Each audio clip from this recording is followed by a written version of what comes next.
இது வரைக்கும் தமிழக வெற்றி கழக தலைவர் தளபதி விஜய் அவர்களுடைய வரலாற்று வெற்றியை பத்தி பேசணும். இப்போ தளபதி விஜய் அவர்கள் தமிழ்நாட்டுடைய சிஎம் ஆகிறதுல இருக்கக்கூடிய சிக்கலை பத்தியும் அவர் எப்படி சிஎம் ஆகலான்றத பத்தியும் நம்ம பார்க்க போறோம். தமிழ்நாட்டுல ஒரு கட்சி ஆட்சி அமைக்கணும்னா குறைஞ்சது 118 தொகுதிகளில் வெற்றி பெற்றிருக்கணும்.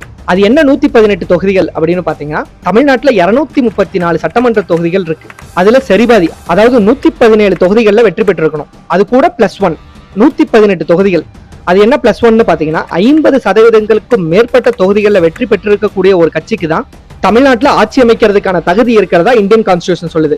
சோ இப்போ வரைக்கும் டிவிக்கு 108 தொகுதிகளில் வெற்றி பெற்றிருக்காங்க. இன்னும் தமிழக வெற்றி கழகம் தமிழ்நாட்டுல ஆட்சி அமைக்கிறதுக்கு 10 சீட்ஸ் வேணும்.